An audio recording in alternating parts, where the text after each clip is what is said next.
ကျွန်တော်ကိုသွားစီကန်းလေးနဲ့ပတ်သက်ပြီးတော့ပေါ့နော်မေးထားကြလို့ပါဒီကြောက်ချစ်တာရောဘယ်လောက်ကုန်လဲပြီးလို့ရှိရင်အဲ့ဒီကအန်ဆုံးသွားနှုတ်တာတွေရောဘယ်လောက်ကုန်ကြလဲပေါ့နော်အဲ့လိုမျိုးတွေကျွန်တော်တို့မေးထားလို့ပါဒါကျွန်တော်ဒီပင်ပိုလေးမှာတင်ပေးထားတယ်ပေါ့နော်တချို့ကကျွန်တော်ရဲ့ဒီပင်ပိုလေးကိုဒီမတွေ့ကြသေးရတဲ့နဲ့ပေါ့နော်အဲ့ဒီပင်ပိုလေးမှာကျွန်တော်တို့ဈေးချိုးတဲ့အသက်တာဆုံးပေါ့နော်ဈေးသက်တာဆုံးသွားစီကန်းဆိုပြီးတော့မှကျွန်တော်တင်ထားပါတယ်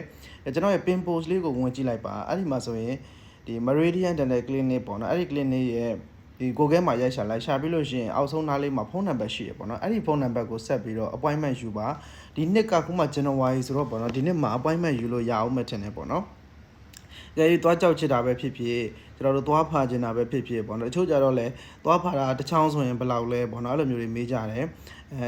ကျွန်တော်တငယ်ချင်းတွေသွားတာကတော့ကျွန်တော်တို့ဒီသွားဖာတာပဲဖြစ်ဖြစ်ပေါ့နော်သွားသူကဆေးတာရောပေါ့နော်မိတ်ဆွေတို့ကသွားဖာတာပဲဖြစ်ဖြစ်ကြောက်ချစ်တာပဲဖြစ်ဖြစ်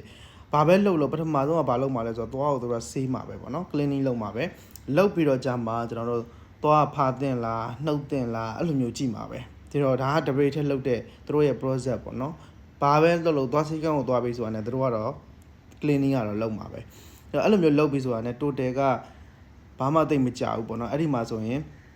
သွားဆေးတာရောပြီးလို့ရှိရင်သွားဖာတာရောခုနကြောက်ချစ်တာပဲဖြစ်ဖြစ်ပေါ့နော်ဘာပဲဖြစ်ဖြစ်လိုအပ်တာတွေကိုဆရာဝန်ကြီးကနေပြီးတော့လုပ်ပေးလိမ့်မယ်လုပ်ပေးတာမှာကျွန်တော်တို့အများဆုံးပေါ့နော်ကျွန်တော်တို့60 90ဒါပေမဲ့ကိုအန်ဆုံးသွားနည်းနည်းလေးခက်ခဲတယ်ဆိုလို့ရှိရင်တော့80 90 100တော့ကြာတော့တယ်ပေါ့နော်တို့အဲ့ဒီမှာ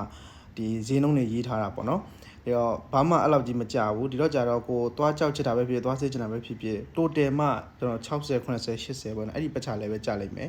တခုပဲသူက appointment ယူရလေးရတော့နည်းနည်းလေးကိုအားဆက်ရတယ်ပေါ့နော်ဖုန်းဆက်ပါ